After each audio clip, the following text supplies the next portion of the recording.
الرجيم بسم الله الرحمن الرحيم ويرى الذين أوتوا العلم الذي أنزل إليك من ربك هو الحق ويهدي إلى صراط العزيز الحميد وقال الذين كفروا هل ندلكم على رجل ينبئكم إذا مزقتم كل ممزق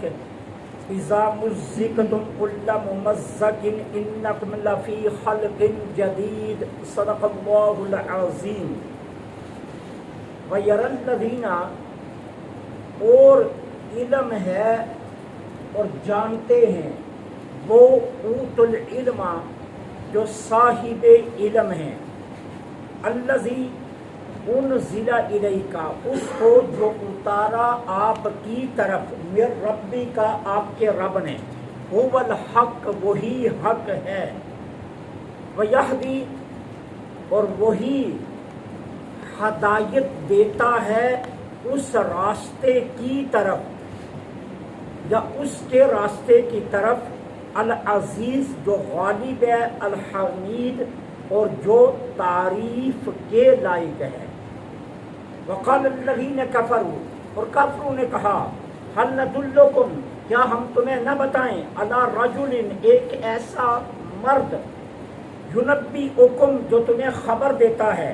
اذا مزقتم کل ممزق کہ جب تم ریزہ ریزہ مکمل ریزہ ہو جاؤ گے انکم لفی خلق جدید تو تمہیں اثر نو بنا دیا جائے گا۔ اللہ جل سبحانہ و تعالی نے اس سے پہلی آیات میں یہ بتایا تھا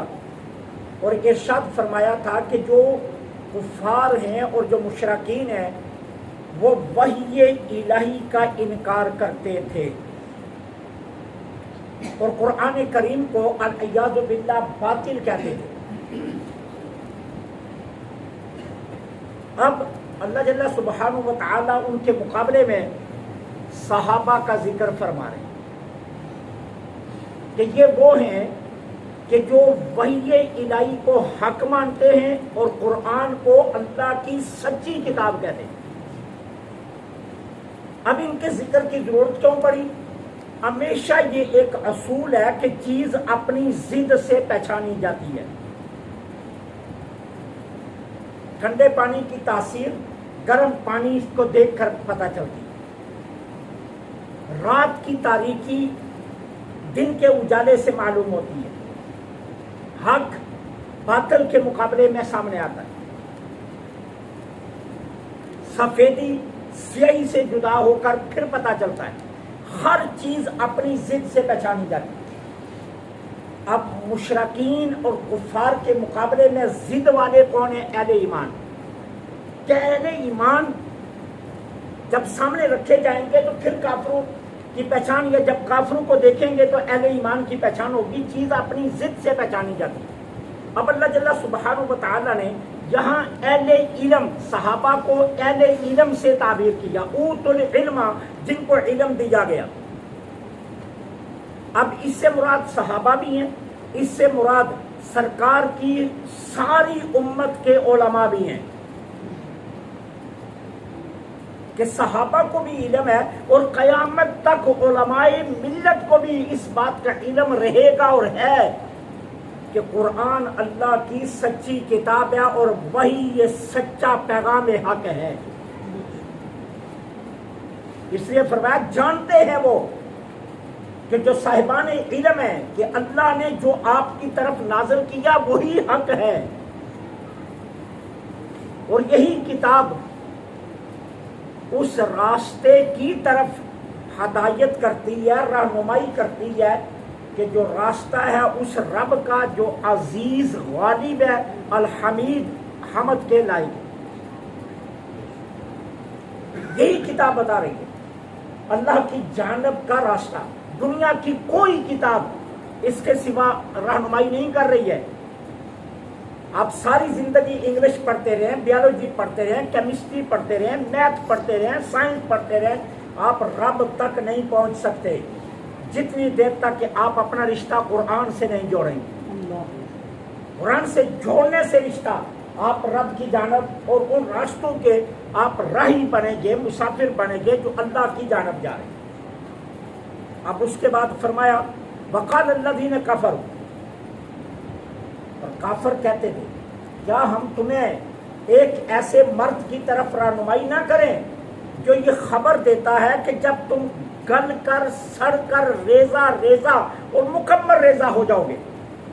یہ جو ریزہ ریزہ مکمل ریزہ،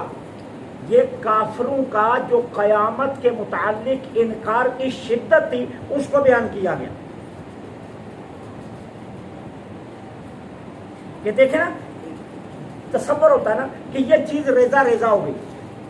اب ذہن میں ایک خیال آتا ہے کہ یار ریزہ ریزہ ہو گئی یا اتنی ہوئی ہے کہ شاید جوڑا جائے تو یہ چیز دوبارہ بن سکتی ہے۔ اب اس میں شدت کے لیے لایا گیا نہیں، ریزہ ریزہ اور مکمل ریزہ ریزہ ہو گئی۔ اب اس کا مطلب کیا ہے کہ یہ دوبارہ جڑ نہیں سکتی۔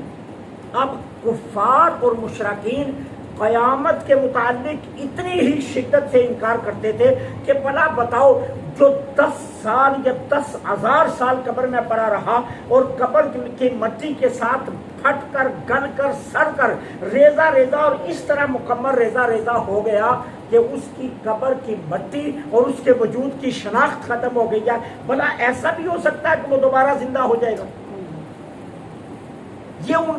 یہ جو انکار کرتے تھے یہ استہزاء اور مذاق اور تنزن کہتے تھے کہ جو چیز ریزہ ریزہ مکمل ریزہ ہو جائے وہ نہیں جوڑ سکتی ہے۔ اور کیا تمہارے پیغمبر علیہ السلام یہ کہہ رہے ہیں کہ تم ریزہ ریزہ بھی ہو جاؤ، اللہ قیامت کے دن پھر اٹھائے گا؟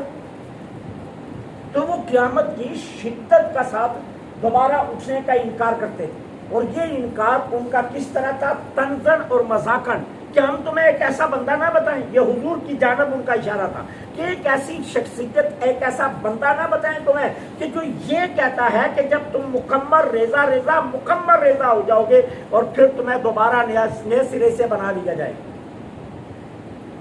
تو اللہ تعالیٰ نے حقایتاً کفار کی اس بات کو ذکر کیا کہ وہ اتنی شدت کے ساتھ دوبارہ اٹھنے کے منکر تھے، لیکن پچھلی آیات میں آپ پڑھ چکے ہیں، ہمارے آقا کریم نے اللہ کی قسم اٹھا کر کہا تم جتنے مرضی انکار کرو، میں اللہ کا صادق و امین رسول رب کی قسم کھا کر کہتا ہوں تم دوبارہ اٹھائے جاؤ گے، ہر حال میں اٹھائے جاؤ گے۔ یہ آپ پچھلی آیا کریمہ نمبر 4 میں پڑھ چکے کہ ضرور بھی ضرور اٹھائے جاؤ گے اور قیامت آئے گی اور تمہیں اٹھنا پڑے گا۔ اللہ تعالیٰ سے دعا ہے اللہ حق کہنے کی توفیق